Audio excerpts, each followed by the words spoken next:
बेलापुर गांव के पास में एक जंगल था। उस जंगल के एक पेड़ पर एक चुड़ैल रहती थी। जंगल के रास्ते कोई भी जाता तो चुड़ैल उसे पकड़ लेती थी। लोग जंगल में जाने से बहुत डरते थे। एक दिन सब ने सोचा कि इस चुड़ैल का कुछ करना होगा।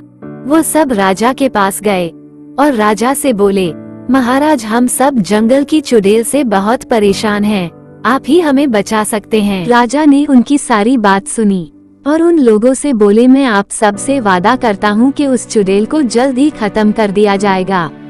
फिर वो लोग वहाँ से चले जाते हैं। राजा अपने मंत्री को बुलाता है और हुक्म देता है कि सब जगह ऐलान कर दो, जो भी चुड़ैल को खत्म करेगा उसे उचित इनाम दिया जाएगा।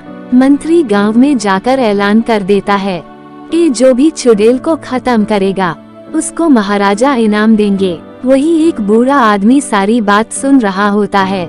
वो मंत्री से कहता है, मंत्री जी, मैं उस चुड़ैल को खत्म करूँगा, मुझे आज रात का समय दे दो।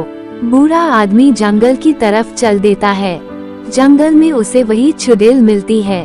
वो चुड़ैल से कहता है, तुम अपनी दुनिया में क्यों नहीं चली जाती? चुड़ैल बूढ़े आदमी से कहती है, बाबा, तुम यहाँ क्यों आए हो? तुम यहाँ से चले जाओ। वो चुड़ैल कोई और नहीं, उस बूढ़े बाबा की बेटी थी जो मर चुकी थी। बाबा उससे बोले, बेटी, तुम मर चुकी हो, अब तुम्हारा इस दुनिया में कोई काम नहीं।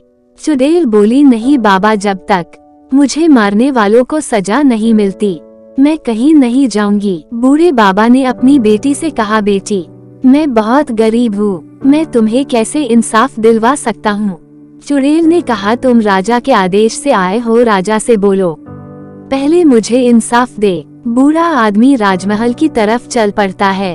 वो राजा से बोलता है, महाराजा, जो जंगल में चुड़ैल है वो मेरी ही बेटी है। उसको उसके पति ने दहेज के लालच में मारकर जंगल में फेंक दिया था। आप उसको इंसाफ दिलवा दो, वो जंगल से चली जाएगी। राजा ने अपने मंत्री को बुलाकर चुड़ैल के पति को फांसी की सजा दी और अपने राज्य में घोषणा कर दी, जो भी दहेज लेकर शादी करेगा उसे फांसी की सजा दी जाएगी। फिर बूढ़े बाबा चुड़ैल से मिलके कहते हैं, बेटी, अब तुम शांति से चली जाओ, तुम्हें इंसाफ मिल गया है। फिर वो चुड़ैल अपनी दुनिया में चली जाती है। हमें कभी भी लालच नहीं करना चाहिए, लालच का अंत बुरा ही होता है।